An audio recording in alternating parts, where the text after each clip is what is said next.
और हमारे अधिक मास के इस चौथे सत्र में आप सभी का मनपूर्वक स्वागत करना चाहेंगे और बताने में विशेष आनंद होता है कि बहुत सारे भक्त सब परिवार, छोटे बच्चे, बड़े बुजुर्ग लोग सब एक साथ मिलकर सुन रहे हैं और इस गीतामृत का पान कर रहे हैं, आस्वादन ले रहे हैं। तो हम शुरू करते हैं और एक प्रश्नों के बारे में बोलना चाहूँगा। जैसे आखिर में हम लोग पूछते हैं, आपको यदि कुछ प्रश्न है तो आप लोग हाथ ऊपर कर सकते हैं। हमारे पास समय की भी पाबंदी होती है, उसके चलते सारे प्रश्नों के जवाब दे पाएंगे ऐसा नहीं हो सकता। तो ऐसा हो सकता है कि आपके प्रश्न मिस हो जाए, तो आप इसे बुरा मत मानिए। हम प्रार्थना से शुरू करने जा रहे हैं। प्रपन्न पारिजाताय स्तोत्र वेत्रैकपाणये ज्ञानमुद्राय कृष्णाय गीतामृतदुहे नमः। ओम अज्ञानतिमिरान्धस्य ज्ञानाञ्जनशलाकया चक्षुरुन्मीलितं येन तस्मै श्रीगुरवे नमः। नमः ओम विष्णुपादाय कृष्णप्रेष्ठाय भूतले श्रीमते भक्ति वेदांत स्वामिन इति नामिने। नमस्ते सारस्वते देवे गौरवाणी प्रचारिणे निर्विशेष शून्यवादी पाश्चात्य देशतारिणे। जय श्री कृष्ण चैतन्य प्रभु नित्यानंद श्री अद्वैत गदाधर श्रीवास आदि गौर भक्त वृंद। हरे कृष्ण कृष्ण कृष्ण हरे हरे, हरे राम राम राम हरे हरे। तो हम लोग भगवद गीता का पठन प्रारंभ करने जा रहे हैं। अथ पंचदशोऽध्यायः। श्री भगवान उवाच ऊर्ध्वमूलम् अधः शाखम् अश्वत्थं प्राहुरव्ययम् छन्दांसि यस्य पर्णानि यस्तं वेद स वेदवित्। अधश्चोर्ध्वं प्रसृतास्तस्य शाखा गुण प्रवृद्धा विषय प्रवालाः। अधश्च मूलान्यनुसन्ततानि कर्मानुबन्धीनि मनुष्यलोके। न रूपमस्येह तथोपलभ्यते नान्तो न चादिर्न च सम्प्रतिष्ठा। अश्वत्थमेनं सुविरूढमूलम् असङ्गशस्त्रेण दृढेन चित्वा ततः पदं तत्परिमार्गितव्यं यस्मिन् गता न निवर्तन्ति भूयः। तमेव चाद्यं पुरुषं प्रपद्ये यतः प्रवृत्तिः प्रसृता पुराणी। निर्मानमोहाजितसङ्गदोषा अध्यात्मनित्या विनिवृत्तकामाः। द्वन्द्वैर्विमुक्ता सुखदुःखसंज्ञैर्गच्छन्त्यमूढा पदमव्ययं तत्। न तद्भासयते सूर्यो न शशाङ्को न पावकः यद्गत्वा न निवर्तन्ते तद्धाम परमं मम। ममैवांशो जीवलोके जीवभूतः सनातनः। मनः षष्ठानीन्द्रियाणि प्रकृतिस्थानि कर्षति। शरीरं यदवाप्नोति यच्चाप्युत्क्रामतीश्वरः गृहीत्वैतानि संयाति वायुर्गन्धानि वाशयात्। श्रोत्रं चक्षुः स्पर्शनं च रसनं घ्राणमेव च अधिष्ठाय मनश्चायं विषयान् उपसेवते उत्क्रामन्तं स्थितं वापि भुञ्जानं वा गुणान्वितं विमूढानानुपश्यन्ति पश्यन्ति ज्ञानचक्षुषः यतन्तो योगिनश्चैनं पश्यन्त्यात्मन्यवस्थितं यतन्तोऽप्यकृतात्मानो नैनं पश्यन्त्यचेतसः यदादित्यगतं तेजो जगद्भासयतेऽखिलं यच्चन्द्रमसि यच्चाग्नौ तत्तेजो विद्धि मामकम् गामाविश्य च भूतानि धारयाम्यहम् ओजसा उष्णामि चौषधिः सर्वा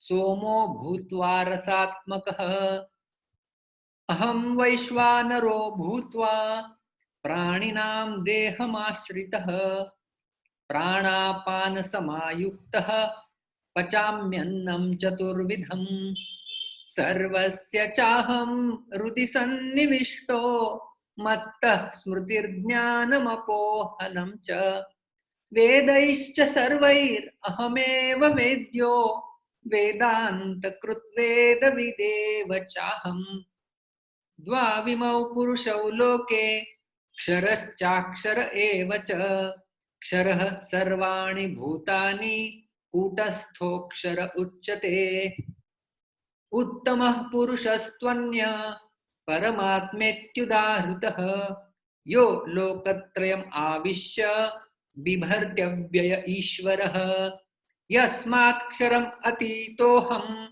अक्षरादपि चोत्तमः अतोऽस्मि लोके वेदे च प्रथितः पुरुषोत्तमः यो माम् एवम् असम्मूढो जानाति पुरुषोत्तमं स सर्वविद् भजति मां सर्वभावेन भारत इति गुह्यतमं शास्त्रम् इदम् उक्तं मया नघ एतद् बुद्ध्वा बुद्धिमान् स्यात् कृतकृत्यश्च भारत ओम तत्सदिति श्रीमद्भगवद्गीतासु उपनिषत्सु ब्रह्मविद्यायां योगशास्त्रे श्रीकृष्णार्जुन संवादे पुरुषोत्तमयोगो नाम पंचदशोऽध्यायः।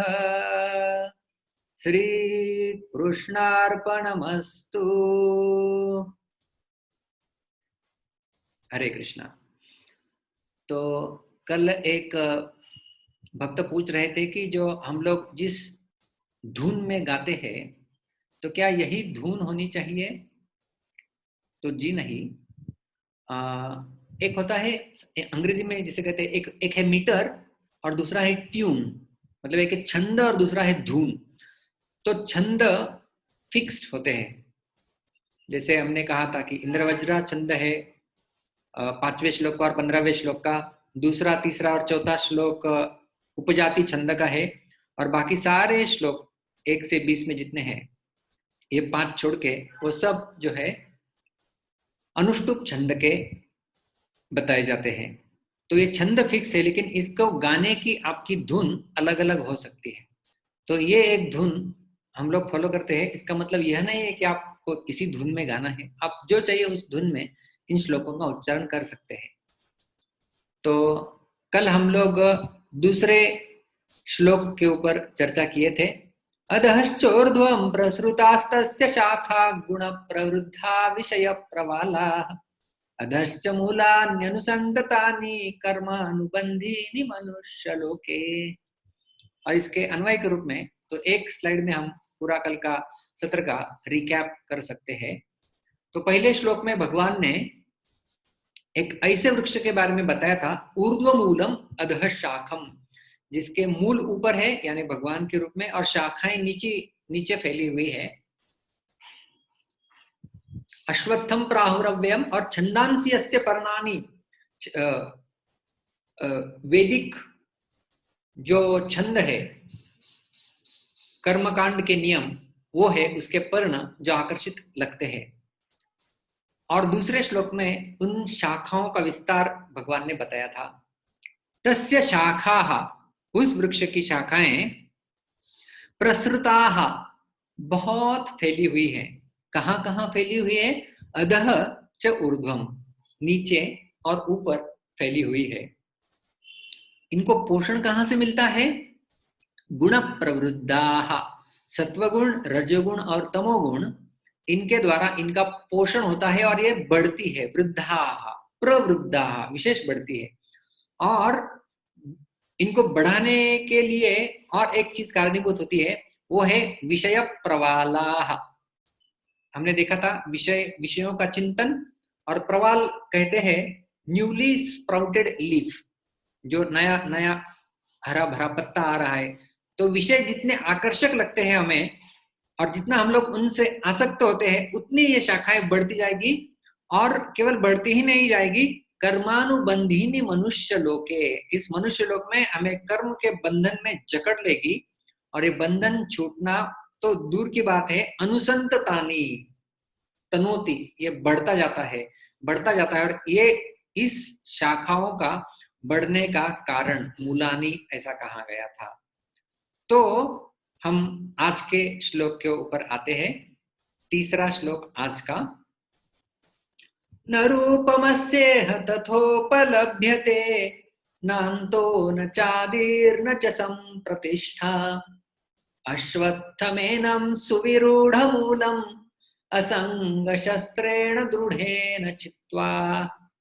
तो आप भी इसका अनुभव कर रहे होंगे कि जैसे जैसे हम लोग एक एक श्लोक की चर्चा करते जा रहे हैं, हमारे मन में क्लैरिटी, उन श्लोकों के शब्द अभी पहचान जैसे हो जाते हैं, मानो मित्र हो गए हैं।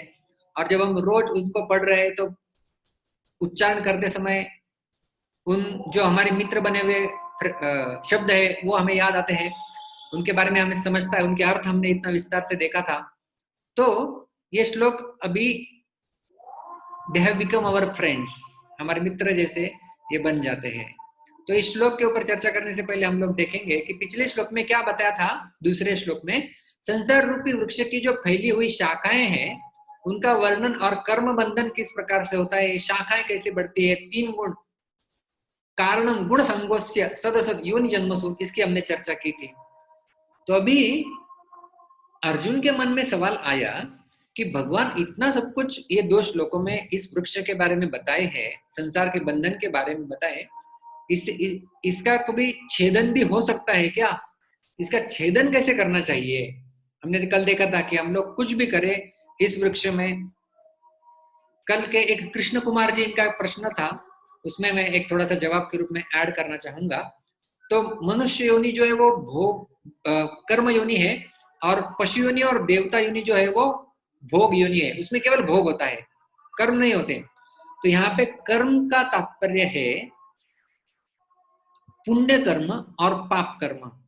तो मनुष्य ही केवल उसे अधिकार है और उसका कर्तव्य है कि इन पापमय और पुण्यमय कर्मों से परे चले जाए और भगवान के धाम की ओर प्रस्थान करे।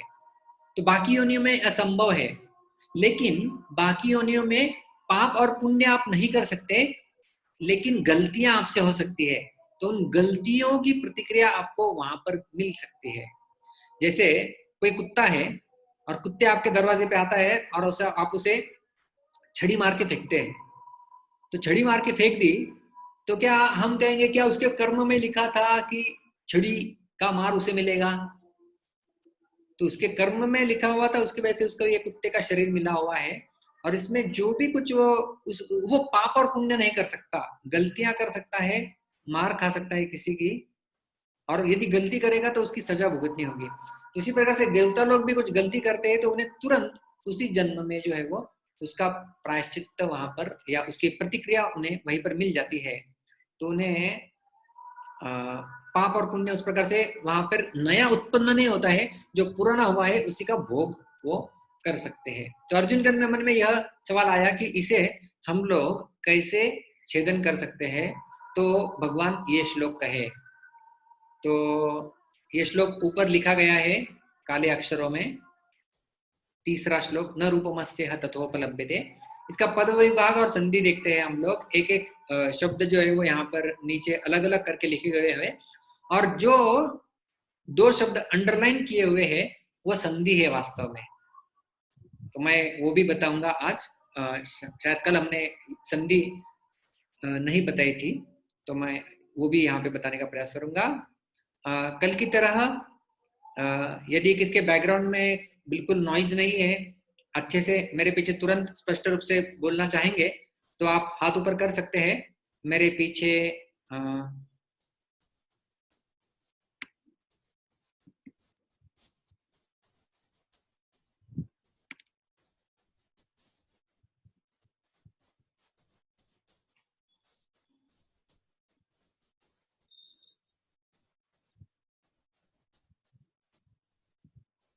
तो कविता भेरवानी कौन है? आप अनम्यूट कर सकते हैं, पहले हाथ ऊपर किया था उन्होंने। हरे कृष्णा प्रभु जी, दंडवत प्रणाम। आपको आवाज सुनाई दे रहा है? जी जी, आपको क्लियर है? हाँ हाँ, आपका भी आवाज क्लियर है। ओके। तो यहाँ पे पद विभाग हम लोग बोल रहे हैं। आप सभी को मेरे पीछे और ये जो माता जी बोलेंगे उनके साथ मेरे पीछे बोलना है। तो सबसे पहला शब्द है न। न। न। न। रूपम। रूपम। रूपम। रूपम। अस्य। अस्य। अस्य। अस्य। तो यहाँ पे देखिए रूपम और अस्य मिलके एकत्रित बन जाएगा रूपमस्येह। समझ में आ रहा है आपको कैसे संधि बना है? दोनों के नीचे अंडरलाइन है, रेखांकित किया गया है। रूपम और अधिक अस्य बनेगा रूपमस्ये। रूपमस्येह। इह भी है आगे। इह। इह। इह। इह। तो इन तीनों शब्दों का संधि है रूपम अधिक अस्य अधिक इह, वो बनेगा रूपमस्येह। रूपमस्येह। हाँ। तथा। तथा। तथा। तथा। उपलभ्यते। उपलभ्यते। उपलभ्यते। उपलभ्यते। तो ये दोनों मिलके बन जाएगा तथोपलभ्यते। तथोपलभ्यते। जी हाँ। न। न। न। न। अंतः। अन्तः। अंतः। अन्तः। न। न। न। न। च। च। च। च। आदिः। आदिः। आदिः। आदिः। न। न। न। न। यहाँ पे सारे शब्द एकत्रित बन जाते हैं। न अंतः न च आदिः न, ये बनता है नान्तो न चादिर्न। नान्तो न चार्दीर्न। यहाँ पे र बोलना होता है चादिर्न। चार्दीर्न। इसके बाद है च। च। संप्रतिष्ठा। संप्रतिष्ठा। संप्रतिष्ठा। संप्रतिष्ठा। अश्वत्थम। अश्वत्थम। अश्वत्थम। अश्वत्थम। एनम। एनम। एनम। एनम। तो अश्वत्थम और एनम दोनों मिलेंगे, यहाँ पे बनेगा अश्वत्थमेनम। अश्वत्थमेनम। सुविरूढ़ मूलम। सुविरूढ़मूलम। सुविरूढ़ मूलम। सुविरूढ़मूलम। असंग शस्त्रेण। असंगशस्त्रेण। असंग शस्त्रेण। असंगशस्त्रेण। दृढ़ेन। दृढेन। दृढ़ेन। दृढेन। चित्वा। छित्त्वा। चित्वा। छित्त्वा। थैंक यू माता जी। थैंक यू प्रभु जी। हरे कृष्ण।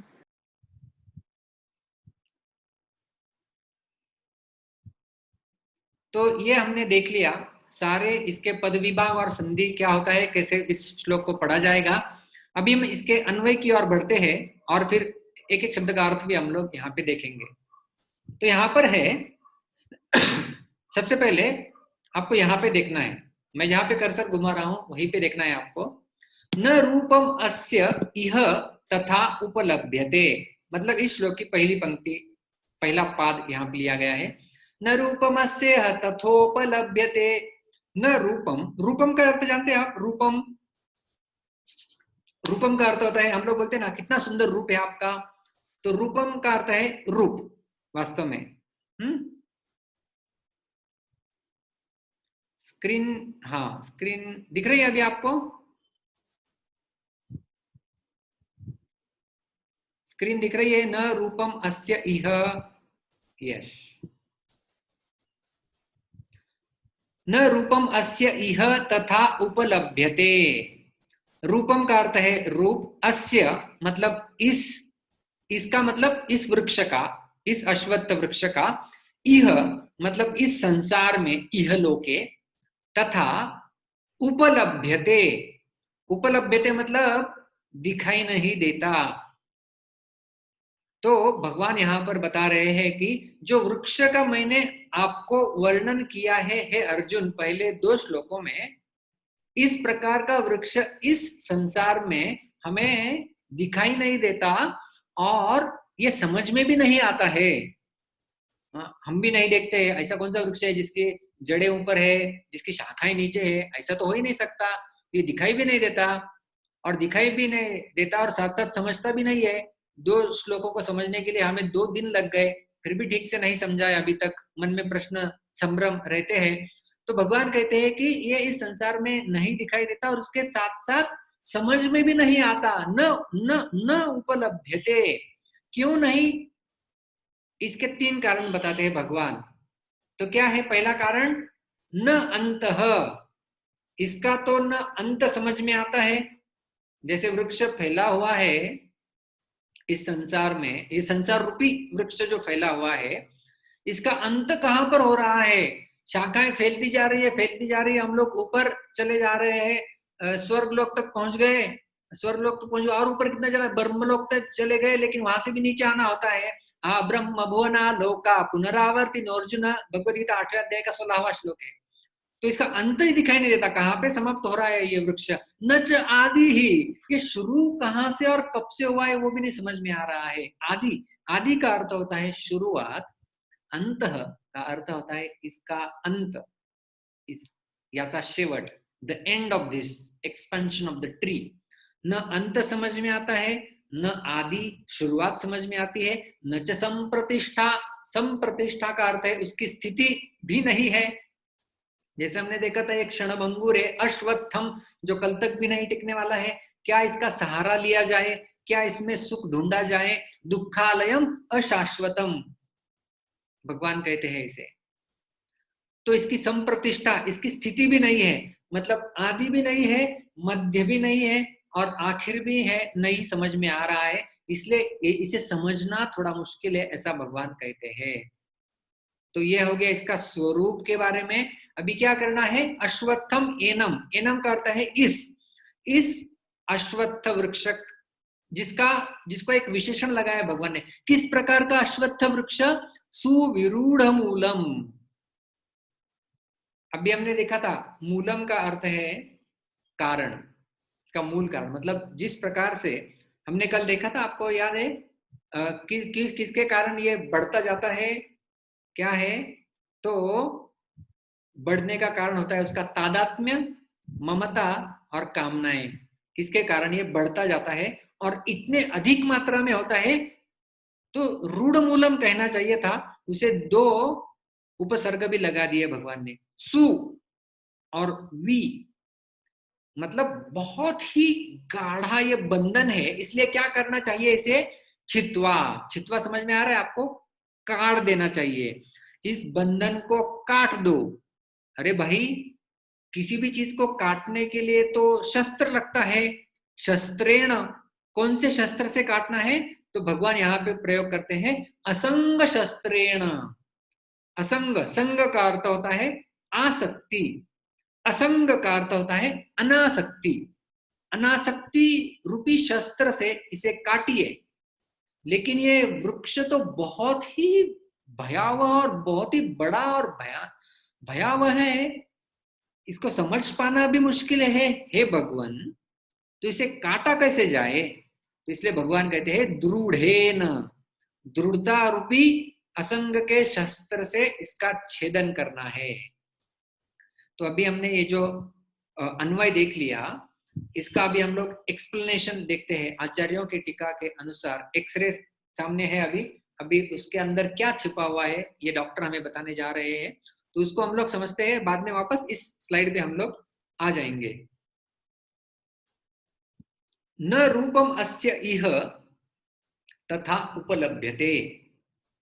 ये तो वृक्ष अभी आपका आपके मन में बिल्कुल पक्का बैठ गया होगा, कल से ये सारे स्लाइड के ऊपर ये चित्र था, ऐसा उल्टा वृक्ष ये संसार में नहीं दिखता है, इसे समझ पाना भी मुश्किल है। इसकी शाखाएं कहाँ कहाँ फैली हुई है, ऊर्ध्वम अधः च ऊर्ध्वम प्रसृता तस्य शाखा, इसकी शाखाएं इतनी फैली हुई है, लेकिन इसका रूप जो है वो इस संसार में हमें देखने को नहीं मिलता है, और इसलिए ये बुद्धि के थोड़ा परे है, ऐसा यहाँ पे भगवान कह रहे हैं। क्यों ऐसा है इसका भी कारण हमें भगवान बताते हैं, जो हमने देखा, न अंतः न च आदि ही न च संप्रतिष्ठा, ये तीन चीजें नहीं है। कौन सी तीन चीजें नहीं है? न अंतः, इसका अंत नहीं है, इसका आदि भी नहीं मिलता है, और इसकी स्थिति भी नहीं मिल रहा है। तो यहाँ पे दो शब्द आपको दिख रहे होंगे इन तीनों के लिए लगाए हुए, वो है देशकृत और दूसरा है कालकृत।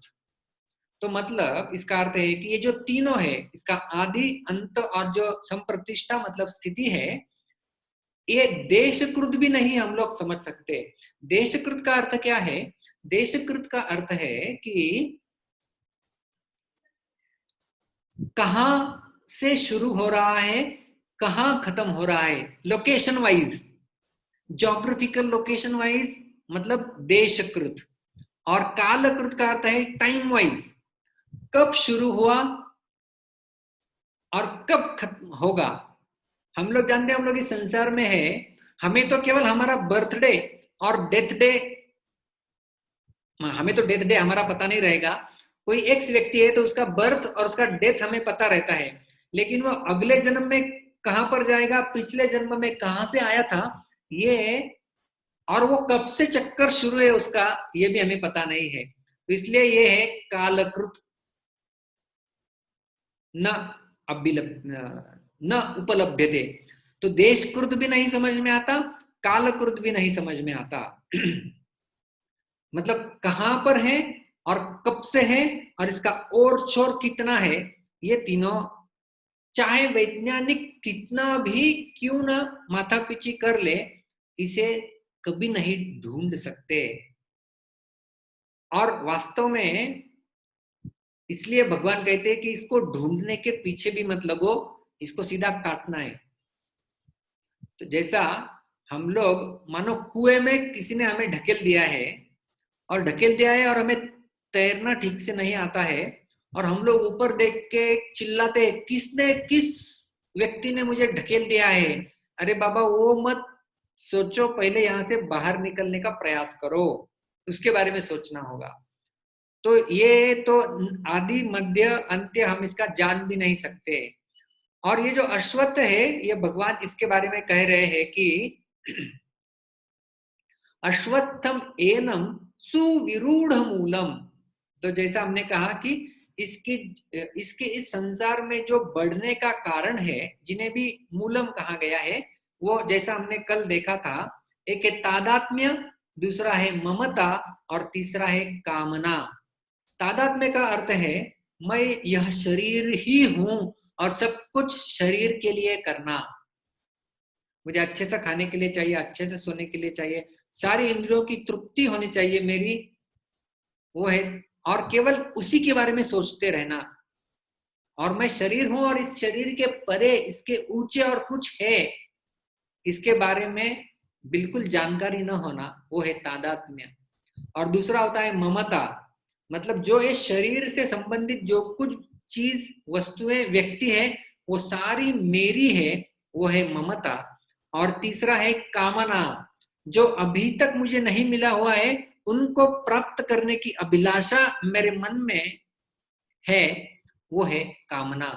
तो इन तीनों की वजह से हमारा कर्म बंधन इतना दृढ़ हो जाता है, और जैसे कभी कभी हमने देखा है गांठ बांध देते हैं, और गांठ के ऊपर गांठ यदि बांध दी गई है और कभी कभी वो छूटने का नाम भी नहीं लेती, तो कभी कभी हम लोगों को कैंची लेके काटना पड़ता है उसे।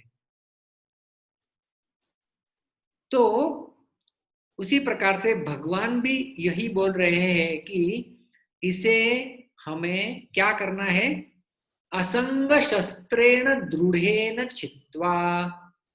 छित्वा का अर्थ होता है उसको काटना है। और अभी इतना फैला हुआ वृक्ष है तो कौन सा शस्त्र वहां पर काम करेगा, असंग शस्त्रेण दृढ़ेन छित्वा। तो इन तीनों शब्दों के ऊपर हम थोड़ा प्रकाश डालेंगे। सबसे पहले देखते हैं छित्वा। तो भगवान ने यहां पर आप दो चीज कर सकते हैं यदि किसी वृक्ष को आपको गिराना है तो। एक है उच्छेद्य, मतलब उसको जड़ से उखाड़ लो। तो ये पहले वाले चित्र में यहाँ पर ये व्यक्ति ढकेल रहा है इस वृक्ष को, तो कितना भी वो ढकेलेगा, कितना भी शक्ति लगाएगा, उसे उखाड़ नहीं पाएगा। तो इसलिए भगवान क्या कहते हैं, ये वृक्ष जो है वो दुरुच्छिद्य है, मतलब इसको जड़ से निकाल पाना मुश्किल है, इसलिए इसे काटना सीखो, इसे काटो। तो इसलिए दुरुच्छेद्य होने के कारण भगवान ने यहाँ पर छित्वा शब्द का प्रयोग किया है। तो छित्वा का अर्थ होता है काटना। और यहां पर हम लोग देखते हैं, क्योंकि ये तो सुविरूढ़ मूलम है, दिख रहे हैं आपको, रूढ़ रूढ़ मूलम है, इतने पक्का बंधन है, इसलिए जो शस्त्र होगा वहीं पर भी दृढ़ेन बताया गया है। तो सुविरूढ़ के लिए दृढ़ शब्द इस्तेमाल किया है। यहाँ पर भी रूढ़ है और यहाँ पर भी दृढ़ है। तो इसलिए यहाँ पर जो आपको ये एक्स दिखाई दे रही है, ये इसका अर्थ है दृढ़ेन, मतलब ये धारदार है और बहुत ही शक्तिशाली है, क्योंकि वृक्ष ही इस प्रकार का शक्तिशाली हम लोगों को काटना है। तो यहाँ पे रूढ़ है, इसलिए यहाँ पर दृढ़ लगेगा, दृढ़ता लगेगी। तो ये है सुविरूढ़ मूलम के लिए शस्त्र लग रहा है दृढ़ेन। तो अभी असंग और दृढ़ के बारे में हम लोग देखते हैं। श्रीधर स्वामी यहाँ पर बताते हैं असंग, असंग शस्त्र का अर्थ क्या है। असंग का अर्थ है संग राहित्यम, मतलब संग नहीं होना। तो ये संग क्या है, संग के कई सारे अर्थ होते हैं। हम लोग कहते हैं ना भक्तों का संग करना चाहिए, तो वो संग अलग है, दैट स्टैंड्स फॉर एसोसिएशन। यहाँ पर संग का अर्थ है आसक्ति।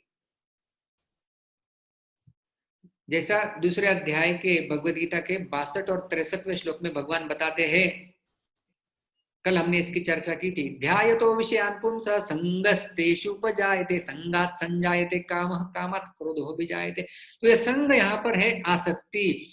तो असंग का अर्थ क्या हुआ, संग का विरोधी, संगराहित्यम, मतलब अहम ममता त्याग। इस संसार में हम लोग देखते हैं हमारी अहमता और हमारी ममता इस संसार में हमें जकड़ के रखती है। अहमता का अर्थ है कि मैं कुछ तो हूं, मेरे मत की कुछ तो कीमत है और लोगों ने मेरा आदर करना चाहिए, मैं कितना महान हूं, इस प्रकार की गलत धारणा हमारे मन में होती है, वो है अहमता। और दूसरा है ममता, ये सब कुछ जो भी मैं देख रहा हूं ये सब कुछ मेरे भोग के लिए है, ये सब कुछ मेरा है। हालांकि यहाँ पे हमारा कुछ नहीं है, ये सब हमने माना हुआ संबंध है, क्योंकि जब हम यहाँ से चले जाएंगे तो क्या साथ में कुछ जाएगा, साथ में कुछ जाएगा ही नहीं। इसलिए पहले से यहाँ पर असंग शस्त्र का प्रयोग करने के लिए भगवान कह रहे हैं। और दृढ़ेन का अर्थ होता है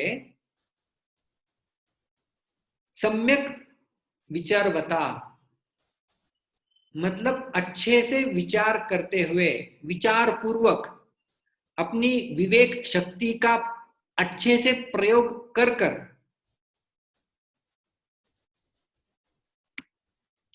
क्योंकि ये संसार और हमारा शरीर जो ये संसार का भाग है, इस संसार में भी पंच महाभूत तत्व हम लोग देखते हैं, अर्थ, वाटर, फायर, एयर, ईथर, जो भूमि है, जल है, अग्नि तत्व, ये सारे तत्व पंच महाभूत तत्व इस संसार में भी है, और हमारा शरीर इन पंच महाभूत रूपी तत्वों से भी बना हुआ है। तो ये शरीर और ये संसार सारा नष्ट होने वाला है, और जो आत्मा है वो अविनाशी है। भगवत गीता के दूसरे अध्याय में हमने मतलब दूसरे अध्याय में बताया जाता है, अव्यक्तोयम अचिंत्योयम अविकार्योयम उच्यते तस्मादेवं विदित्वैनं नानुशोचितुमर्हसि। भगवान कृष्ण ने आत्मा के इतने सारे लक्षण बताए हैं। नैनम छिन्दन्ति शस्त्राणि, नैनम दहति पावकः, न चैनम क्लेदयन्त्यापो, न शोषयति मारुतः। न हवा इसे सुखा सकती है, न जल इसे भिगा सकता है, न कोई शस्त्र अस्त्र इसे काट सकता है। तो आत्मा ये तो भगवान का ही अंश है। तो ये शरीर और ये संसार दोनों क्षणभंगुर है, दोनों नष्ट होने वाले हैं। और जो आत्मा, ये आत्मा शरीर से अलग है, यह विवेक जागृत करना, इसे कहते हैं दृढ़ेन, दृढ़ता पूर्वक। यही जो है वो असंग शस्त्र के द्वारा इस संसार रूपी वृक्ष का छेदन करना है, कि मैं आत्मा हूं और इस शरीर से मैं अलग हूं। तो आपके मन में प्रश्न आएगा, तो इस वृक्ष को काटना है मतलब क्या मैं सारे अभी अहमता और ममता को तो त्याग करना है, लेकिन क्या मैं सभी संबंधों का भी त्याग कर दूं? तो ऐसा नहीं है। जैसा कोई कैदी, गुनहगार व्यक्ति जब कारागृह में होता है, तो उसे वहां से बाहर निकालने के लिए कारागृह को उद्ध्वस्त या काटना नहीं होता है, उसे अपना बर्ताव अच्छा करना होता है, और सुधरने के पश्चात उसे छोड़ दिया जाएगा। तो उसी प्रकार से जैसा हमने कहा था कल भी, शास्त्रों के आधार पे जब कर्म होते हैं, हमारे शास्त्रों को आधार बना के जब हम कर्म करते हैं और भगवत केंद्रीय जीवन जीना प्रारंभ करते हैं, तो ये असंग रूपी तलवार अपने आप काम करती है और हमारी अहमता और ममता दूर हो जाती है। अभी हम इसके बारे में थोड़ा और विचार करेंगे। असंग शस्त्रेण दृढ़ेन छित्त्वा, तो क्या है ये? तो छेदन का तात्पर्य सांसारिक वस्तुओं का नाश करना नहीं है, प्रत्युत उनसे अपना राग हटा लेना है। राग का अर्थ है आसक्ति। तो ये आसक्ति हमें हटानी है वस्तुओं से, और जितनी ज्यादा आसक्ति उतना ज्यादा इस संसार में दुख होता है। लेकिन हम किसी एक वस्तु से आसक्त होते हैं, हमारा मोबाइल ले लीजिए, और जब वो मोबाइल हमारा गुम हो जाता है तो कितना हम लोग परेशान हो जाते हैं, इतना ढूंढते हैं, बेसब्र बन जाते हैं, अपने आप को नहीं संभल पाते, इतना आसक्त हो जाते हैं। गवर्नमेंट ने हाल ही में पबजी गेम्स के ऊपर बंदी ला दी, तो कितने बच्चे अस्वस्थ हो गए, कुछ बच्चे आत्महत्या के ऊपर आत्महत्या करने के लिए उद्युक्त हो गए। तो इतने आसक्त थे उस खेल से कि वो खेल उनके हाथ से छूट जाता है तो उनको लगता है मेरा जीवन ही चला गया। तो इसी प्रकार से एक भोग की वस्तु हमसे जब छीन ली जाती है, तो उसके आसक्ति के कारण इतना दुख इस व्यक्ति को भोगना होता है। तो सारे दुखों का मूल यदि हमें ढूंढना है तो वो है हमारी आसक्ति। तो उस आसक्ति से हमें बचना है, और इसलिए भगवान श्री कृष्ण ने जो शस्त्र बताया है वो भी अनासक्ति का शस्त्र बताया है। श्रील प्रभुपाद जी लिखते हैं द स्वॉर्ड ऑफ डिटैचमेंट। तो हमें वस्तुओं का नाश नहीं करना है, व्यक्तियों का नाश नहीं करना है, बल्कि अपनी जो आसक्ति है वो उसमें से हटा लेनी है। और हम आगे देखते हैं, ये जो जीव है, मतलब हम लोग, जीव ने अपनी भूल से शरीर संसार से संबंध मान लिया है। मैं हूं फलाना व्यक्ति और मेरा इस संसार में यह संबंध है, इसलिए इसका छेदन करने की जिम्मेदारी भी जीव पर ही है। अतः भगवान हमें ही छेदन करने के लिए कह रहे हैं। भगवान छेदन नहीं करेंगे हमारे लिए, ये जिम्मेदारी हमारी है, क्योंकि ये सारे संबंध और सब कुछ हमने मान के रखा हुआ है हमने बनाया हुआ है और इसकी छेदन की जिम्मेदारी भी इसलिए हमारे ही ऊपर आएगी। ये किसी दूसरे की जिम्मेदारी नहीं बनती है, ये हमारी ही जिम्मेदारी होगी। और हम लोग देखते हैं हम स्वरूपतः चेतन और अविनाशी है और संसार जड़ और विनाशी है। यहीं तक आप पढ़े केवल, आगे मत जाइए। हम स्वरूपतः, हमारा स्वरूप क्या है? चेतन और अविनाशी। जैसा हमने देखा आत्मा का लक्षण चेतन है और अविनाशी है, इस आत्मा का कोई विनाश नहीं कर सकता। और उसके विपरीत ये जो संसार है वो जड़ वस्तुओं से बना हुआ है। इसमें चेतना भी आत्मा के प्रवेश से ही चेतन तत्व जागृत हो जाता है और ये विनाशशील है, इसका विनाश हर घड़ी होता रहता है। जैसे हमारा शरीर भी है, ये धीरे धीरे सरकता रहता है मृत्यु की ओर, इसलिए इसका शरीर कहा गया है। मेडिकल साइंस ने भी सिद्ध किया हुआ है कि हर 7 साल के बाद हमारा शरीर नहीं रहता, वो नया शरीर बन जाता है। सारे जो मूलभूत घटक होते हैं वो नए आए हुए थे। Every cells they are transforming themselves into new cells after every 7 years। 7 साल के बाद नए सेल्स आ जाते हैं। तो 7 साल पहले हमारा जो शरीर था वो आज नहीं है, और अभी से 7 साल आगे भी वो शरीर हमारा नहीं रहेगा। तो इस प्रकार से आत्मा तो वही है। छोटे हम लोग कहते हैं कि मेरे बचपन की तस्वीर है, छोटी 5 साल का मैं जब था। अरे वो शरीर कहाँ गया? तो वही शरीर अभी बड़े शरीर में परिवर्तित हो गया है। आत्मा तो वही है, तो हम वही है, अपरिवर्तनशील स्वरूप चेतन अविनाशी तत्व आत्मा। और ये संसार और उसके साथ संबंधित ये शरीर ये विनाशी है। अतः संसार से हमारा संबंध अवास्तविक और भूल से माना हुआ है, ये हमारा वास्तविक संबंध नहीं है। तो स्वरूप से हम संसार से असंग ही है। असंग समझ में आ रहा है आपको? हम एक दूसरे के साथ मेल ही नहीं खा रहे हैं। ये संसार किस प्रकार से है? ये जड़ है, विनाशशील है। और आत्मा किस प्रकार से है? आत्मा अविनाशी है और चेतन है। तो जिस प्रकार से जल और तेल एक दूसरे में यदि आप घोल मिल लेने का प्रयास करें तो कभी मिलेगा नहीं। जो तेल है वो ऊपर ही सतह पर रहेगा, पानी के अंदर मिक्स नहीं होगा। उसी प्रकार से वास्तव में ये जड़ और चेतन का जो है वो मिलाप नहीं हो रहा है। वो जो संग हम लोग बोलते हैं वो केवल जो है वो ये वास्तव में असंग ही है। अतः संसार से हमारी असंगता स्वतः सिद्ध है, अपने आप असंग ही है। केवल इस वास्तविकता को दृढ़ता से मान लेने की आवश्यकता है कि ये दोनों अलग है। मेरा शरीर, मेरी आत्मा मतलब मैं खुद, ये दोनों अलग है। ये दृढ़ता से हमें समझ लेना चाहिए। और ये संसार कितना भी सुविरूढ़ मूल क्यों न हो, कितना भी इसकी शाखाएं फैली क्यों न हो, उसके साथ अपना संबंध न मानने से वह स्वतः कट जाता है, अपने आप कट जाएगा। क्योंकि संसार के साथ अपना संबंध है ही नहीं, वो तो केवल माना हुआ संबंध है।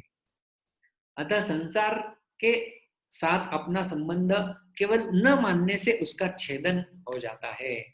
तो हमने जो इसे मान लिया है, जैसे कुछ लोग कहते हैं कि किसी परिवार में केवल एक लड़का है और वहां पर जो है उसे कोई भाई बहन नहीं है, और वो कहता है कि मुझे बहन चाहिए। तो कहीं से वो कहता है कि किसी महिला को वो कहते हैं कि आज से मैं आपको मेरी बहन मानता हूँ। तो उसने मान लिया है कि वो उसकी बहन है, लेकिन वास्तविक में वो उसकी बहन नहीं है, तो केवल माना हुआ संबंध उसका है। तो उसी प्रकार से देखा जाए तो हमारा ये संसार में जीवन जो है, जैसे उदाहरण के लिए आप देखिए कि कोई ड्रामा होता है ना, ड्रामा आप लोगों ने देखा होगा, नाटक। तो उसमें कोई व्यक्ति यदि रावण का रोल प्ले कर रहा है और रावण युद्ध में जा रहा है जोर से, मैं रावण हूं, और इसे जोर से चिल्लाता है, तो क्या वो व्यक्ति वास्तव में रावण बन जाता है? वो तो केवल उस नाटक में वो रोल प्ले कर रहा है, एक्चुअली वो रावण नहीं है, वो तो केवल माना हुआ रोल है। और इस प्रकार से अदा करते हैं रोल लोग। फिल्मों में हम लोग देखते हैं, रोना ढोना हंसना सब कुछ चलता रहता है, लेकिन सब नाटक होता है। तो उसी प्रकार से ये सारे संबंध माने हुए होते हैं स्टेज के ऊपर, उसी प्रकार से हमारा जीवन एक 70 साल 80 साल का ड्रामा के समान है और इसमें हमने ये रोल माना हुआ है। तो जितना हम लोग इस रोल के अंदर ही फंसे रहेंगे, हम हमारा वास्तविक जीवन भूल जाते हैं कि अरे मैं तो भगवान का अंश हूँ और उनकी सेवा करना मेरा मूल कर्तव्य है, मेरा कार्य है, जो अगले श्लोक में भगवान कहेंगे। तो वो मेरा कर्तव्य और मैं यहाँ पे क्या कर रहा हूँ, और हम लोग उसको भूल जाते हैं और इसी को सत्य मान लेते हैं और इसी में फंसे हुए रहते हैं। तो इसे केवल हमें नहीं मानना है। असंग तो पहले से ही है, हमने कहा जल और तेल, water and oil can never be mixed with each other, दोनों असंग ही रहते हैं। तो उसी प्रकार से आत्मा और भौतिक शरीर असंग ही है, लेकिन केवल अपने आप को मान लिया है कि मैं ये शरीर हूं और ये शरीर के साथ सब कुछ संबंधित चीजें, वस्तुएं, व्यक्तियां, घटना, परिस्थितियां मेरी है। तब वो हमारा बंधन और दृढ़ करते जाता है। जितना हम लोग अनासक्ति दिखाएंगे उतना क्या होगा, ये बंधन कम होते जाएगा और केवल हमें भगवान की ओर अपना मुख फेरना है, तो वो हमारा संबंध भगवान के साथ स्थापित हो सकता है। और इसीलिए देखिए ना, हमने इस संसार के विषय में चर्चा किया। आप यहाँ पर देखिए 15वें अध्याय का 3रा श्लोक, मतलब जो आज का श्लोक चर्चा चल रहा है, नान्तो न चादिर न च संप्रतिष्ठा, न अंत है न आदि है न संप्रतिष्ठा का अर्थ है मध्य, मतलब स्थिति नहीं है, न आदि है न अंत है न स्थिति है अभी। लेकिन भगवान कहते हैं 10वें अध्याय के 20वें श्लोक में, अहम आदिश्च मध्यम च भूतानाम अंत एव च, मैं सारे वस्तु व्यक्तियों का मैं आदि हूँ, मध्य भी हूँ और मैं ही अंत हूँ। तो इस संसार के विषय में कहा गया है न तो आदि है, न मध्य है, न अंत्य है।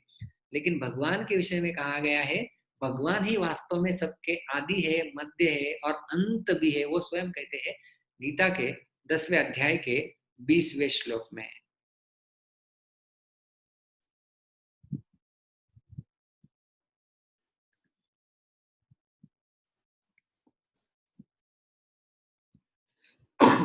तो यहाँ पर हमें समझ में आ रहा है कि ये संसार है जिसका आदि अंत और मध्य नहीं है, और यहाँ पर जो है भगवान है जिनका आदि, जो सारे जीवों के आदि, मतलब सब कुछ उनसे आता है, मध्य उनमें ही स्थिति होती है। वो किस प्रकार से पालन करते हैं वो हम लोग इसी अध्याय के 12, 13, 14वें श्लोक में देखेंगे। और वही सारे जीवों के अंत भी है, मतलब सारे जीव वास्तव में अपना अंत होने के पश्चात उन तक पहुंच सकते हैं। या ये सृष्टि नहीं होती है तब भी भगवान होते हैं, नारायणो परो व्यक्तात्, ऐसा उपनिषद कहते हैं। तो इसलिए वास्तव में देखा जाए तो जीव का संबंध इसी प्रकार से भगवान के साथ नित्य है, वास्तविक है, क्योंकि आत्मा चेतन है। तो हमारा स्वरूप वास्तव में भगवान के तत्व के साथ मिलता जुलता है, न कि इस संसार के साथ मिलता जुलता है। तो हमारा शरीर जिसके साथ ज्यादा मिलता जुलता है उसके साथ जोड़ देना चाहिए, न कि उसके साथ जिसके साथ मिलता नहीं है। जैसे शादी करने के लिए जब कुंडली देख के पत्रिका निकाली जाती है, तो उस व्यक्ति के साथ शादी करनी चाहिए जिसके गुण अधिक मात्रा में मिलते जुलते हैं। तो गुण कम मिलते जुलते हो रहे हैं तो संबंध अच्छा नहीं होगा। तो उसी प्रकार से इस संसार के साथ हमारा जो गुण इतने मिलते नहीं है, लेकिन भगवान के साथ हमारे काफी सारे गुण मिलते जुलते हैं। इसलिए हमने भगवान के साथ हमारा संबंध को दृढ़ करना चाहिए, और इसीलिए भगवान कह रहे हैं कि उसका छेदन करो, असंग शस्त्रेण दृढ़ेन चित्वा, अनासक्ति रूपी अस्त्र से इसको काटना है। तो इस संसार से संबंध विच्छेद के कुछ उपाय हम लोग देखेंगे। 5 उपाय है, बहुत आसान उपाय है।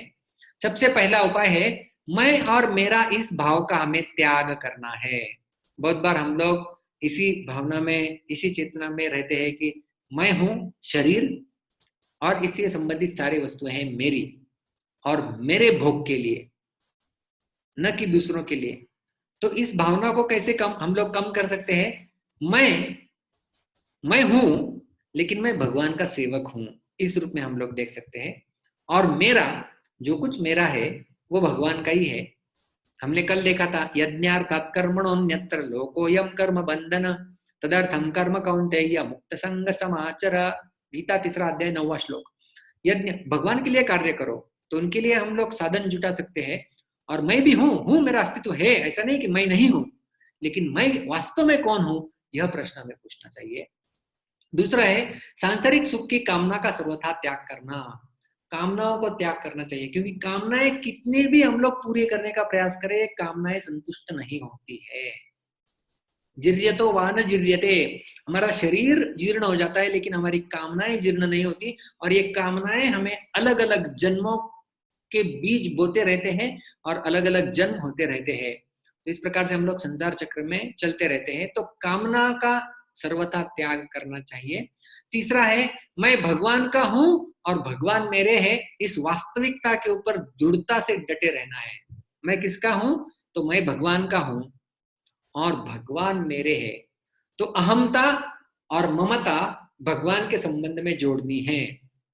अहमता मतलब मैं कुछ तो हूं और ये सब कुछ मेरा है, वो है ममता। तो अहमता कैसे जोड़नी है? मैं हूं लेकिन मैं भगवान का हूं, और मेरा क्या है? तो भगवान ही मेरे है। इस और भगवान मेरे है तो भगवान के सारे जो अंश है वो भी फिर मेरे सेवा के योग्य व्यक्ति है, उनकी मैं सेवा करूंगा, न कि उसका भोग लूंगा। इस वास्तविकता के ऊपर हमने दृढ़ता से डटे रहना है। और चौथा मुद्दा है मुझे एक परमात्मा की तरफ ही चलना है, ऐसा दृढ़ निश्चय का होना, जिसे गीता के 2 अध्याय के 41वें श्लोक में भगवान श्री कृष्ण कहते हैं, व्यवसायत्मिका बुद्धि एकेह कुरुनंदन। मुझे इसी मार्ग पर चलना है और चाहे कितनी सारी बाधाएं मेरे रास्ते में आ जाए, मैं दृढ़ता से आगे बढ़ता ही रहूंगा। यह है दृढ़ेन शब्द का अर्थ। और शास्त्र विहित अपने अपने कर्तव्य कर्मों का यानी स्वधर्म का तत्परता पूर्वक पालन करना।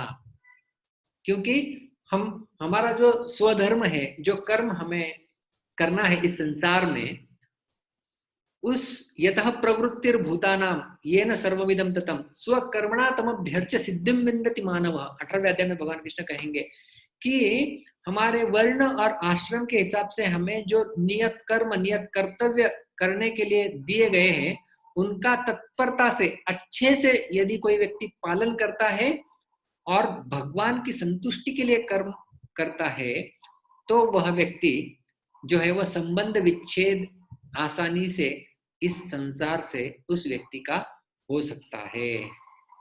तो हम यहाँ पर विराम लेंगे। किस प्रकार से हमने आज का ये श्लोक देखा, न रूपम अस्यः इह तथा उपलभ्यते। और इस संसार में, इस इह संसार में इस रूप का मतलब ऐसा वृक्ष, अस्य अश्वत्थस्य वृक्षस्य यहाँ पर न उपलभ्यते, नहीं दिखाई पड़ता है। क्यों नहीं समझ में आता है? न च आदि ही न अंतः न च संप्रतिष्ठा। इसका न आदि है, न मध्य है, न अंत्य है।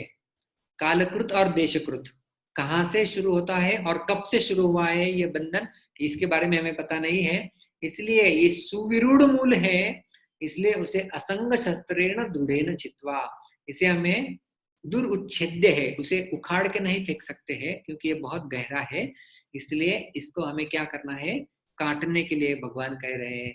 लेकिन काटने के लिए शस्त्र कौन सा है? असंग शस्त्रेण। तो वास्तव में हमने देखा कि किस प्रकार से हमारा गुण, आत्मा का गुण इस संसार के साथ नहीं मिलता जुलता है, लेकिन ये मिलता जुलता है भगवान के गुणों के साथ। और इसलिए हमें इसे, आत्मा को जो है वो भगवान की सेवा में लगाना है शरीर रूपी साधन के साथ। इसलिए कहा जाता है शरीरम आद्यम खलु धर्म साधनम।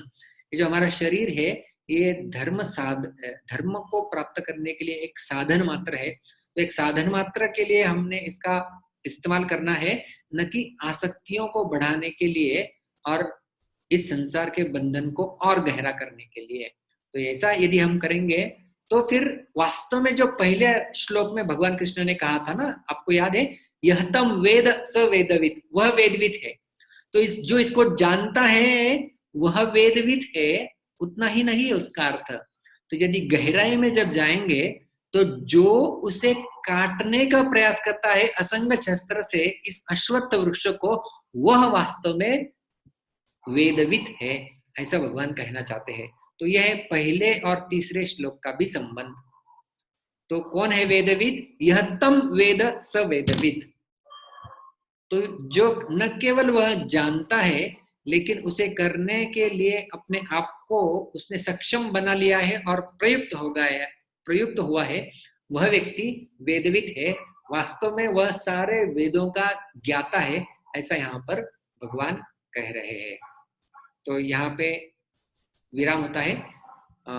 प्रश्न है तो हाथ ऊपर कर सकते हैं। एक श्लोक में पुनः दोहराऊंगा। न रूपमस्येह तथोपलभ्यते नान्तो न चादिर्न च संप्रतिष्ठा अश्वत्थमेनं सुविरूढमूलम् असंगशस्त्रेण दृढेन छित्त्वा।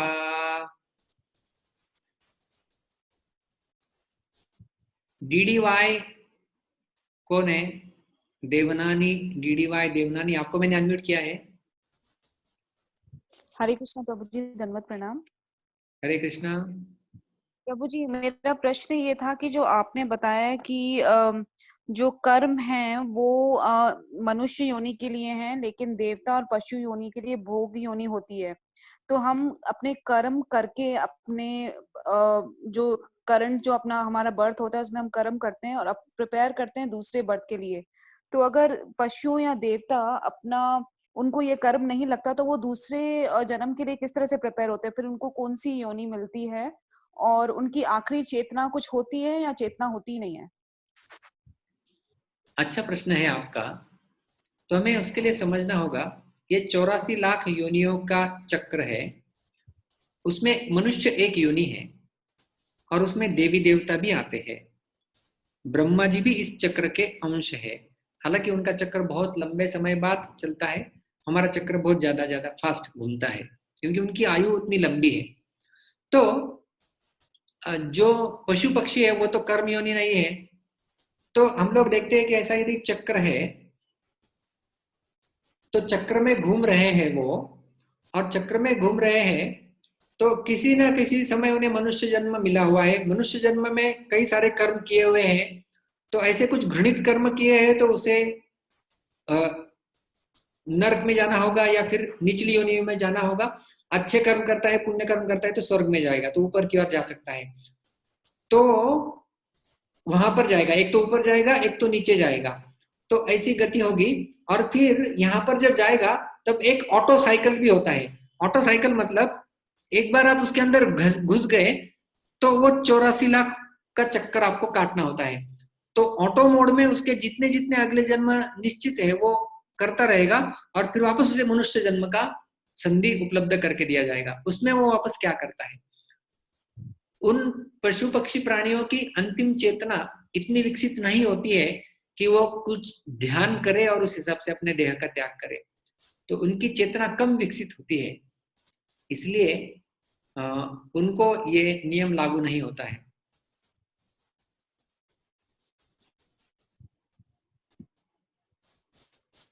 रासपूर्ण देवी दासी।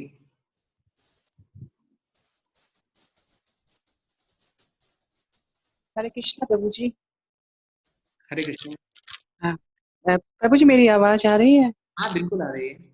प्रभु जी, मेरा प्रश्न है, जैसे आपने बताया है कि भूवर लोक, स्वर लोक और ब्रह्म लोक, ऊपर 7 लोक हैं और हम लोग भूलोक में हैं। तो हमारे भूलोक से नीचे वितल, सूतल, रसातल, तलातल, महातल आते हैं। तो क्या ये भी इस स्वस्थ वृक्ष में आएगा? हाँ, ये भी अश्वत्थ वृक्ष का ही हिस्सा है। जो भी इस भौतिक संसार में है वो सब इस अश्वत्थ वृक्ष का हिस्सा है। अच्छा, और प्रभु जी, जैसे जो आसमान हम जिस आसमान के नीचे हैं, तो ये इसी आसमान के ही नीचे स्वर्ग लोग, सब देवता लोग भी आएंगे? इसी आसमान उसके उन लोगों का भी यही आसमान है कि उस लोगों के लिए अलग और कोई और आसमान है? ये जो आसमान देखते हैं, भी ये आसमान कौन सा है आपको पता है? क्योंकि ये जो आसमान हम लोग देखते हैं, ये हमें ये कौन से ये जो है वो खम तत्व का बना हुआ है। दिखाई तो कुछ देता है, लेकिन वो होता क्या है वो पता नहीं है किसी को, राइट? तो क्योंकि इस भौतिक संसार में यदि हम लोग पढ़ते हैं तो पृथ्वी है और उसे कई सारे ग्रहलोक है और उसके साथ साथ पूरा सूर्यमंडल है और देवताओं के लोक है, स्वर्ग ब्रह्मा जी तक, और उसके आगे चल के फिर एक क्या कहते हैं, एक गर्भोदक शाही विष्णु के नाभि कमल से एक कमल उत्पन्न हुआ है जिसके ऊपर ब्रह्मा जी है। तो गर्भोदक ओशन, गर्भोदक सागर ही नीचे, और फिर ये ब्रह्मांड बनता है, इसकी बाउंड्री बनती है। तो हमें जो आसमान दिखता है वो ब्रह्मांड की बाउंड्री नहीं है, उसके तो कई सारे लेयर्स होते हैं, earth water fire air ether, उनकी कई गुना बढ़ते जाते हैं वास्तव में। यानी यह देवता की आसमान कुछ और होंगे और हम लोग जिस आसमान में मनुष्य की आसमान ये क्या है हम लोग नहीं बता सकते। ये कुछ खम तत्व से बना हुआ कुछ वस्तु है। ओके, ठीक है। तो मुझे हरे कृष्णा। खुशबू माता जी, मैंने आपको अनम्यूट किया है, आप अनम्यूट कर लीजिए अपने आप को। हरे कृष्णा प्रभु जी। हरे कृष्णा। यस प्रभु जी, कल आपने बताया था भरत महाराज का कि इट्स वेरी डिफिकल्ट, लाइक उनको वापस जन्म मिला फिर से, और आज भी आपने जैसे 5 पॉइंट्स बताए आसक्ति के ऊपर। तो मुझे ये पूछना था कि हमारे लिए तो होप्स, वो इतने बड़े स्तर पे थे भरत महाराज, तो हमारे लिए तो ये सब इम्पॉसिबल लगता है। भले ही हम लोग ये 5 पॉइंट्स को फॉलो करें, फिर भी एंड में आपने कल बोला था कि एक गुलाब जामुन का भी अगर हमें ख्याल आ जाए फिर से हमें जन्म लेना पड़ेगा। तो ये भी बहुत इम्पॉसिबल लगता है कि क्या सच में ऐसा होप कर पाएंगे हम ऐसा? यदि इम्पॉसिबल होता तो भगवान कहते ही नहीं इसे काटने के लिए असंग शस्त्र से। तो क्योंकि भगवान स्वयं कहे हैं कि इसे आपको काटना है, मतलब काटना संभव है। सबसे पहले तो हमें यह मान लेना है। यदि हम लोग हमारे मन में यह चेतना बिठा लेंगे कि ये तो बिल्कुल असंभव है, ये तो मेरे से होगा ही नहीं, तो ये गलत बात होती है। यहीं पर साधक की गलती होती है। तो हमें ऐसा कभी नहीं मानना है कि ये मेरे से हो ही नहीं सकता। तो सबसे पहली बात है, भगवान कह रहे हैं इसे काटना है, तो यह काफी हद तक हो सकता है। और दूसरी बात है, भगवान भी मदद करते हैं हमारी। हमारा 7वें श्लोक में इसी अध्याय के हम लोग चर्चा करेंगे कि भगवान जो हम देखो, हम लोग क्या कर रहे हैं अभी, तो हम लोग देख रहे हैं काटने के बारे में बात कर रहे हैं। अभी कल वाले श्लोक में हम लोग देखेंगे काटने के बाद करना क्या है। तो भगवान कल के श्लोक में बताएंगे कि काटने के बाद क्या करना है, और वो यदि करते हैं तो काटना भी आसान हो जाता है। तो भरत महाराज का जो इंसिडेंस है कि वो सब कुछ त्याग करके जंगल में गए थे और वहां पर एक हिरण के प्रति आसक्त हो गए और अगला जन्म उन्हें हिरण का मिल गया। ये कहानी श्रीमद् भागवत के 5वें स्कंद में आती है। तो हमारे लिए क्या आशा बच जाती है? तो भरत महाराज को देखो, बताने के लिए कोई था नहीं वहां पर कि देखो आप गलती कर रहे हैं, ऐसी चीज मत कीजिए। तो हमें क्या करना होगा, हमें ऐसे भक्तों के संग में, ऐसे लोगों के संग में हमेशा, ये कल आएगा, ये चौथे नहीं, ये 5वें श्लोक का भाग है,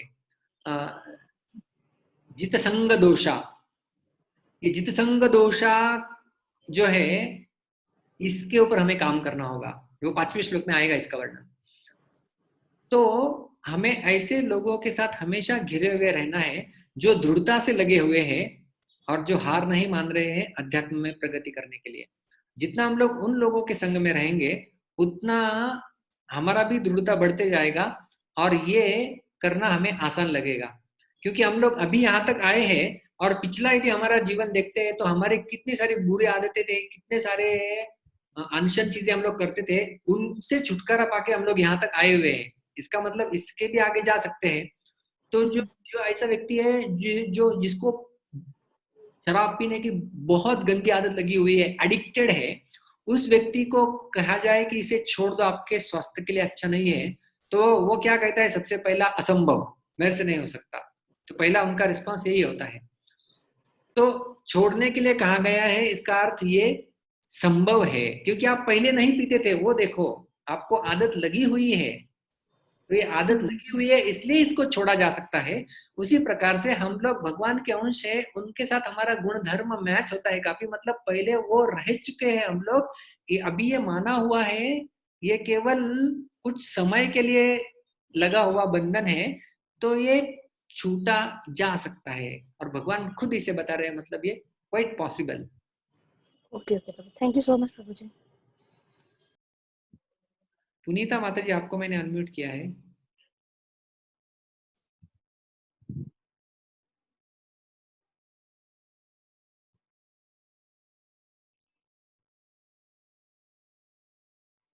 पुनीता माता जी।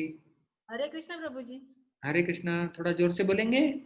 हाँ प्रभु जी, दंडवत प्रणाम प्रभु जी। हाँ बोलिए, दंडवत प्रणाम। प्रभु जी, आपने बताया कि ये दृढ़ेनन छिंदवा, तो मुझे ये पूछना है कि अगर हम लोग बुढ़ापा अवस्था में बहुत बीमार हो गए और हमारे से कुछ हो ही नहीं पा रहा है, तो हमारे सब आजू बाजू वाले हमारी सेवा करेंगे, और आखिरी समय में हम ये दृढ़ेनन छिंदवा ये कैसे काट सकेंगे? उनकी मोह माया में हम अंदर चलते जाएंगे क्या? उसे छूटने के लिए हम कैसा प्रयत्न कर सकेंगे प्रभु जी? हाँ देखिए, इसलिए पुराने जमाने में व्यवस्था भी उसी प्रकार से होती थी। ब्रह्मचर्य, गृहस्थ, वानप्रस्थ, संन्यास, इस प्रकार से आश्रमों की रचना हुआ करती थी। तो लोग वानप्रस्थ, जब उनकी आयु बढ़ जाती थी तो वो वानप्रस्थ आश्रम में चले जाते थे। और इसी प्रकार से जब उनका कहीं अंतकाल होता था, हम लोग देखते हैं, आप देखिए धृतराष्ट्र, गांधारी देखिए, या फिर पांडव देखिए, पांडव और द्रौपदी, वो सब कुछ समय के पश्चात वानप्रस्थ हो गए और उन्होंने अपना अंतिम समय वैसे ही बिता दिया, भगवत चेतना में स्थित होकर के। तो हम जब यहाँ पर रह रहे हैं तो हमें उस प्रकार से अनुकूल स्थिति बनानी होगी, और उस प्रकार से उसके लिए हमें मेहनत करनी होगी। हालांकि हमारी उम्र यदि ज्यादा हो गई होगी तो भी ये संभव है, क्योंकि भगवान की भक्ति जो है वो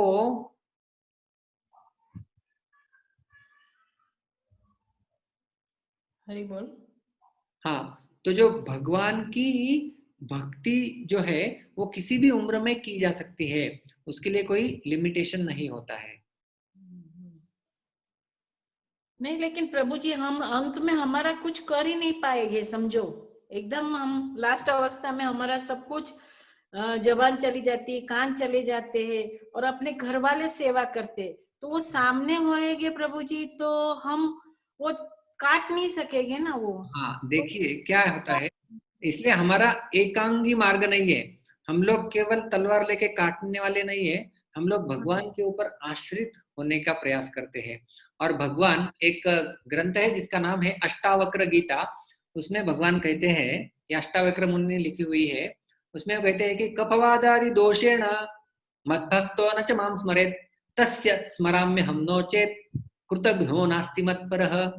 तो भगवान कहते हैं कि कफ वातादि दोषेण मद भक्तो नच माम स्मरेत, यदि हमारा कफ बढ़ गया है, वात बढ़ गया है, और इसलिए हम लोग उच्चारण नहीं कर पा रहे, कुछ लोग कोमा में चले जाते हैं आखिरी समय में, कल भी किसी का प्रश्न था, तो ऐसी यदि हमारी परिस्थिति आ जाती है, कफ वातादि दोषेण मद भक्तो नच माम स्मरेत, यदि स्मरण नहीं हो पा रहे भगवान का, तो भगवान क्या कहते हैं, देखिए भगवान कहते हैं तस्य स्मराम्य हम, उसका स्मरण मैं करता हूँ, नो चेत, यदि मैं नहीं करता हूं उस व्यक्ति का स्मरण जिसने सारा जीवन मेरे लिए समर्पित किया हुआ है, भगवान कहते हैं यदि मैं नहीं स्मरण करूंगा तो मैं कृतज्ञ कहलाया जाऊंगा, कृतज्ञो नास्ति मत्परः, मेरे से दूसरा कृतज्ञता व्यक्ति वाला कोई होगा नहीं।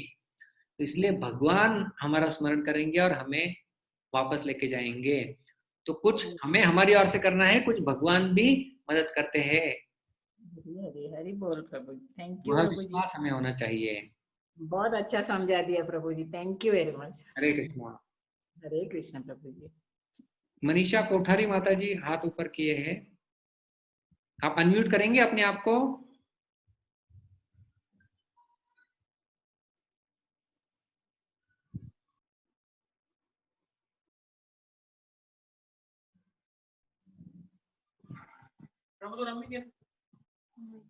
हरे कृष्णा। हेलो हाँ बोलिए।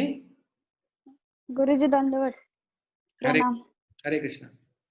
गुरुजी, मेरा एक रिक्वेस्ट थी, आप जो श्लोक बताते हैं ना, तो वो आप जो पीडीएफ में भेजते हो, तो वो क्या आप आपके सामने भी भेज सकते हो, ताकि हम उसको पढ़ने में हमें इजी जाए। श्लोक ना? हाँ हाँ, हाँ, वीडियो हम ग्रुप में पहले ही भेजा था। आप ग्रुप में हैं? ग्रुप में हो ना? तो उसमें पहले दिन ही हमने वीडियो भेज दिया था। नहीं नहीं, आपके उच्चारण के साथ, मतलब आपका जो उच्चारण है वो स्पष्ट रहता है, तो वो सुन के हमें ज्यादा इजी जाएगा पढ़ने में। भेजा था, वापस भेज देंगे ग्रुप में। अच्छा, हाँ, ठीक। चलेगा। हाँ, धन्यवाद गुरुजी। हरे कृष्ण।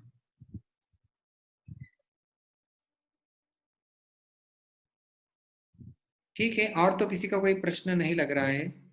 एक चार्ट में आया है कि how to develop the sword of detachment. How to develop sword of detachment, असंग। तो ये जो 5 उपाय आपके स्लाइड में सामने दिख रहे हैं, these are answer to your question. संबंध विच्छेद के कुछ सुगम उपाय, मतलब सॉर्ड ऑफ डिटैचमेंट किस प्रकार से बनाई जा सकती है, उसी के ये 5 सूत्र है। मैं हूं तो मैं भगवान का सेवक हूं, सब कुछ मेरा नहीं है, भगवान का है। मैं केवल जो है वो केयर टेकर के रूप में मैं इसकी निगाह रख रहा हूं, और मुझे इसी मार्ग पर चलना है, ऐसा दृढ़ निश्चय होना, और शास्त्रों के आधार पे अपने कर्म को करते रहना। ऐसा यदि हम लोग करते रहते हैं तो फिर अ, हमारा संबंध विच्छेद बहुत जल्दी जो है वो हो जाएगा। तो हम लोग यहाँ पर विराम लेते हैं। आप सभी का बहुत बहुत धन्यवाद। हरे कृष्णा। ग्रंथराज श्रीमद् भगवद गीता की जय। श्रील प्रभुपाद की जय।